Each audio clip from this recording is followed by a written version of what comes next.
Okay, guys, climbing mobility 101, lower body video number 1. We're going to start in our squat position, and we're going to do some hip prying. So come down into a comfortable squat position. You're going to bring your hands together into like a prayer position, and we're going to get the elbows on the inside of the knees. And here, what we're going to do is roll the shoulders back, trying to get a big, proud chest. We're going to squeeze in with the knees as hard as we can. And we're going to, with that prayer position, we're going to try and push on the outside of our knees. So we've got opposing forces here. And we can see straight away, Neil's got his heels off the ground, which is okay. But ideally, we want to put you in a position where the heels are on the ground. Okay, we'll come up and have a push back of the knees and a reach towards the ground for a little rest.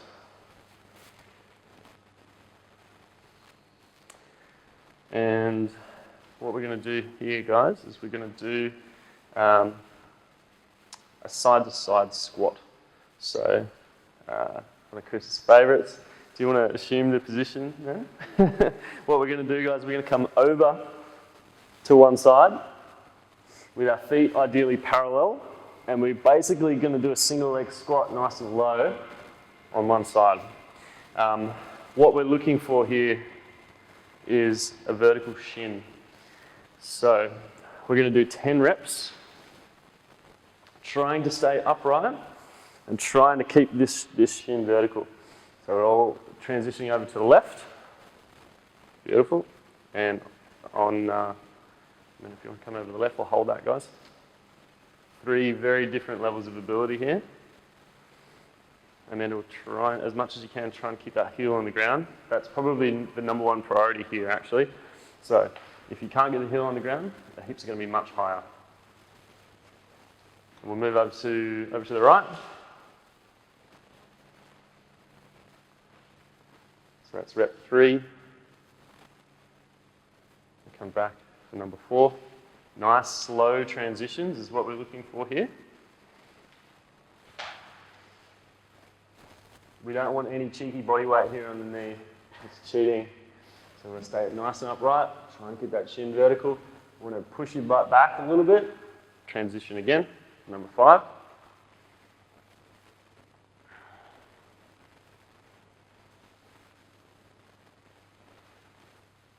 If you feel any pain on the inside of the knee here, you might want to ease off. And come back, number 6.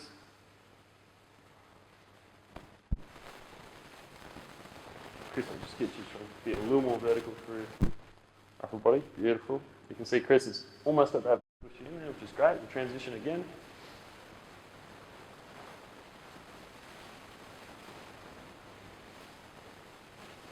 We want to try and bring those hips over as much as possible, guys. And we go back. 8.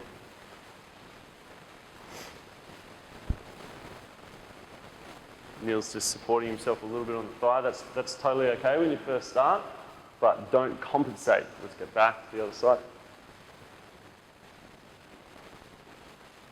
We don't want to put weight onto the leg simply just to look like we're getting lower.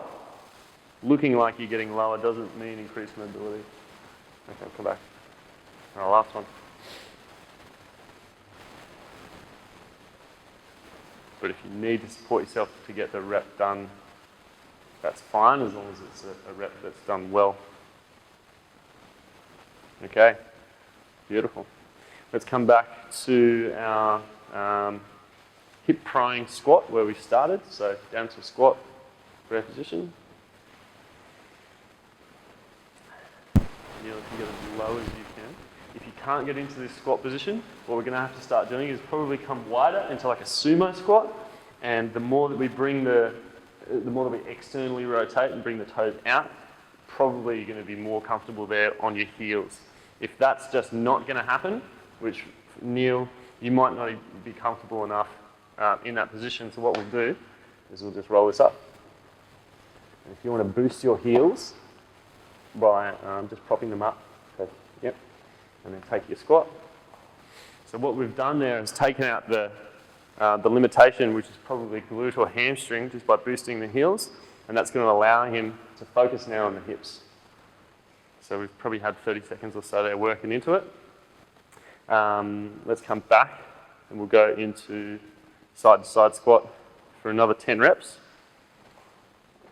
Now that we've had that first 10 reps where we eased into it, we're going to speed them up a little bit. So let's start over on the right-hand side.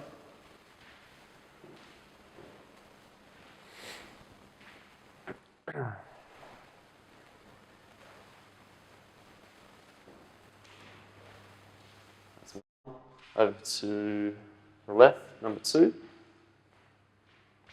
What I like to do here is just kind of keep my hands together and draw my shoulders back and stay upright. Let's come over for number 3.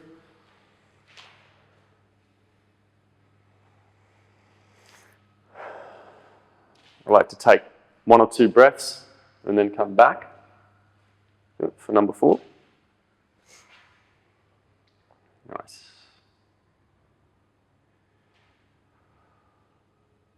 One or 2 breaths and come back for number 6. Do it if you want to come around this way, bro. Film from here. Over for number 7. We want to have a glance every now and then and look at where the knee is. We want the knee over that, stacked on top of the ankle. We don't want the knee too much on the inside. Let's transition again. I think that's number 8. I'm terrible at counting. If you've trained with me, you'll know that I'm useless at counting. 7. Okay, cool. But the reason is because I'm focused on you guys and I'm not focused on the reps. Don't be a slave to the reps. It doesn't really matter. Come back. What matters is how many times you've performed this in a week, how many weeks in a row you've done this, and how have you created a habit out of doing this where you're not even reliant on this video anymore. It's just muscle memory for you to come in and do this stuff. Thanks, Chris. We'll transition again.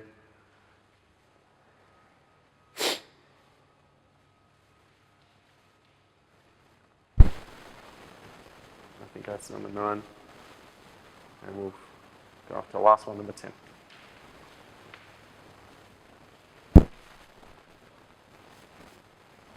You might feel on the inside of the groin here. You might feel it in the knee. You might feel it in a number of other places. You're going to feel it where you're tight. Okay, thanks guys. We'll come into one more little hip pry because I want to demo one more thing. So come down to your hip prying again. There's another little tool here, guys, that you can use. You want to think about your tailbone. Amanda, I might even get you to try and square your feet a little more. Yeah, and maybe not go. I would prefer you to keep feet straight, and that's going to limit how deep you can go. And then we're really going to be working in the hips. Does that feel more challenging? Yeah. Yeah. Okay, so we want to get elbows into the knees. Now imagine you've got, on your tailbone, imagine you've got a pen, and I want you to draw infinity circles, figure of 8, with your tailbone. And we're going to start really working into the hips. So we're prying open where your femur comes into your acetabulum. We're just working through. There's a certain amount of people that are born with a really tight hip capsule. So if you feel like this is so incredibly tight and you feel like you're getting bone on bone, this is probably something you want to avoid because you can't mobilize bone. Mobilized bone is breaking it. So we want to mobilize tissue, soft tissue within a hip joint. Having said that, you might just be really, really immobile. Okay, next one. Guys, thank you. We'll slowly come out of that. Let's go into a pigeon stretch. This is going to be different to every other pigeon stretch you've ever done. The typical pigeon stretch done in yoga looks like this, where we're folding the foot, and you're working into the ground. That does nothing for me. It might do something for you. I find it to be a nice relaxing stretch, but we're not here to relax, we're here to get more mobile. What we're going to do is, rather than, we're going to increase the angle of the knee. So rather than having it tight here, we're going to increase the angle of the knee, maybe even look for a right angle. And then the way that we increase the stretch is sinking down in. Okay, guys, so let's have a crack. If this is impossible for you, then we might need to just start with a regular pigeon stretch. The knee is going to be elevated. The knee is going to be elevated, so the foot's going to be on the ground. I wasn't just doing that because I was super tight. That's where I want you to start. And eventually, then only when we've got the mobility that we start bringing the knee down and the body down. But for most people, they're going to be starting here. Where we want to stretch, where we want to feel it, is the piriformis, which runs across the top of the hip here. You could say it's part of the glute. I guess we're sort of working on glute mobility here a little bit. See Neil, his knees really quite close. As you loosen up a little bit, the idea is that we're starting to push this back knee further away. So think pushing back further. Let's hold that for, let's hold it for another 30. I'm going to breathe deeply. Concentrate on what you're doing. Pushing the knee back. You can see these guys supporting the stretch with their upper body, and that's exactly what you should be doing in this version of the pigeon. We call this one a true pigeon, rather than just your regular yoga pigeon. All right, let's go on very gently, come out of that. Let's go on to the other side. We'll take a 90-second stretch.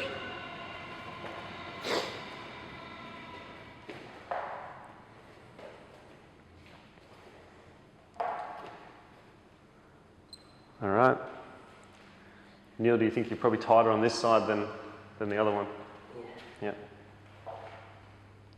If you feel like this is completely useless, or if you're struggling in that position, I'll get you to decrease the angle in the knee and come into like a yoga type of pigeon. The other thing we have to focus on here is what's happening with the hips. Do I get you to come back around? I'll get you to be in kind of that position when we feel. Okay. One thing we have to be careful of here is what the hips are doing. So, Amanda here, this is kind of a compensation pattern. The body's always looking to cheat. It's always looking for a shortcut. And the shortcut here is this here twist coming this way. What we want to do is do the exact opposite. And we're trying to square our hips as much as possible. So it's a rotation back in this direction. And that should increase the stretch, right? Yeah. So, body always wants shortcuts. Pull it up. We want to draw those hips back and keep it nice and square. We've got another 15 seconds there.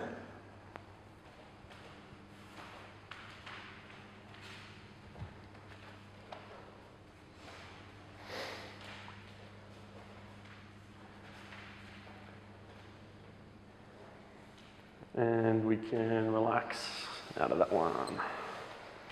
Nice. Okay, we're going to go into an instep stretch now, guys. So,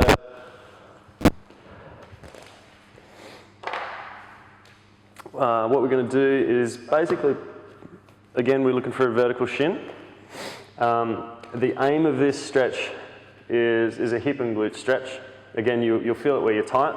What we want to do, the eventual aim, I guess, or a measure of success in this movement is being able to get the elbow quite close to the heel. But for most people, we're going to be starting here and spending lots of time in this position, and then eventually we'll be able to bring the body down and get low. Let's have a look at the left side for 90 seconds.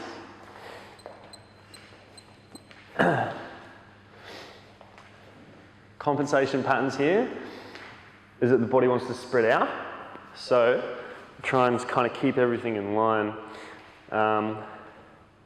The other compensation pattern is knees tend to kind of internally rotate, so we want to just have a look at, like, this knee position here is perfect for Chris, it's great.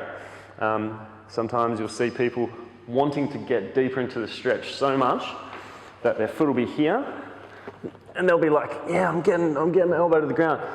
It's a compensation pattern. Start in the proper position and then we work into it over time. You're not going to get more mobile today, but you will, over time, have increased mobility if you spend more time in these positions, but it's not going to happen unless you put yourself in their position and stay there. I'll give you another 30. So you can see Neil is in a good position for his mobility. He's keeping the stretch true. He's not trying to work on getting further than his body's able to do today. What I would say is that if possible, can we start moving that knee back a little bit, but not to the point where we start losing the position. Okay, let's take 90 seconds on the other side. I probably don't have to tell you this, but ease out of these stretches nice and slowly. Your body's not going to want to come out of them fast, but just, I thought I'd mention it. Let's be here 90 seconds. And we want to start kind of thinking about our breathing. Don't think about the end of the stretch when it's going to finish. Just kind of focus on what you're doing at the time, what's happening with your hips. Maybe if that compensation pattern is where your hips are twisting away, but maybe we want to think about bringing it back in. Chris is not too bad, but I'll get you to bring this hip forward and pull back a little. That's 30. And again, the way that we increase this is bringing this knee back further. Nice, Amanda. Wow, we weren't even anywhere near max there. That's cool. Hips nice and square.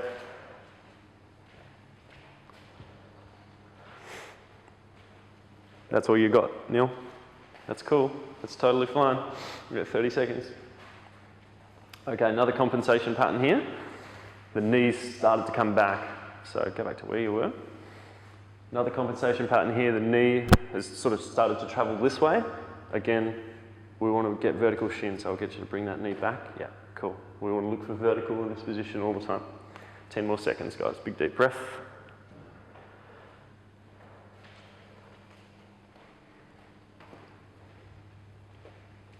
Nice. Okay. Last stretch in this video series, we're going to do a couch stretch.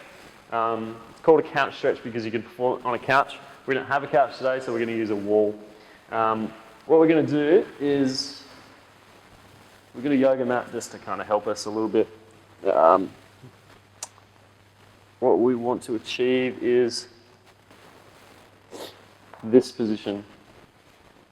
So we want to pull our shoulders and our hips back towards the wall, whilst this right knee is fully flexed, and we're going to push the hips forward so that we get a nice deep quad stretch as well as a little bit of hip flexor. Again, you'll feel it where you need to feel it, and ideally we want to be pulling back towards the back wall here or the couch. So if you guys want to set yourself up in that position, some of you might even just be here. Just bending that knee and putting the foot on the wall might be hard, in which case you're going to be here and it's going to look a lot like the Instep Stretch, but it's going to be quad focused, and then as we get increased flexibility and mobility, we'll be moving back. Alright. So Amanda's got no problems there at all.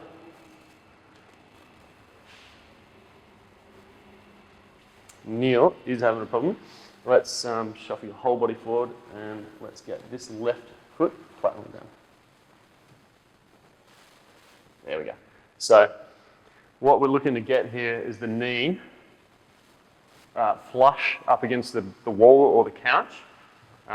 That's the aim of the position. That's not going to happen with a couple of people. It's not going to happen today with Neil. That's totally fine. But we just want to put yourself in a position where you're starting to feel this quadricep really lighting up, and maybe a little bit of hip flexor. So I'll get you guys, we'll try and pull some more hip flexor into it. We'll rotate your hips down and underneath. So we take the whole hip girdle and we scoop, trying to scoop the hips. That'll get a little more hip flexor. Get another 20 seconds. Amanda, do you feel anything in that? You do? Okay, cool. If at any time in these stretches, if you're not feeling anything, and it's just like, I'm fine with that, and you've played with the position and you just can't feel anything from the stretch, there's every chance that you don't need to do that stretch. So pick another stretch for something that you're quite tight in, jump on our website, find another stretch, use another video to supplement. Okay, let's go on to the other side. Because there's no point stretching something that you're already really mobile and flexible and you're wasting your time. You're better off focusing on shoulders or something else that you're tight in. Don't be a slave to what I'm telling you. Okay. Let's spend 90 seconds there.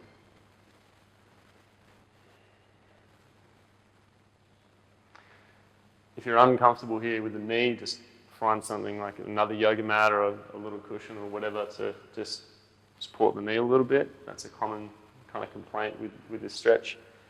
I mean, all of these stretches are uncomfortable for you to be in, but we don't want you to be experiencing kind of joint pain, so just protect yourself a little. We've got 30 seconds there, we'll take another minute. Let's maybe get that hip scoop happening, so we get a little bit more hip flexor.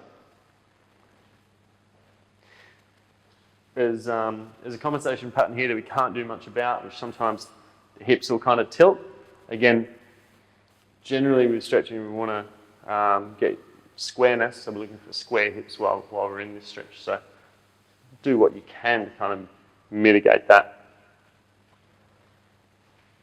If you feel, when you're thinking about what's happening with your muscles, and you're imagining the musculature, and you feel like something's tight, picture it and imagine it kind of releasing and stretching, and that will absolutely help. If you feel like something's tight, try and wiggle around and find a spot where you're going to get more movement out of that tissue or that muscle. Okay. That is a lower body video for Climbing 101 today, guys. Thank you very much.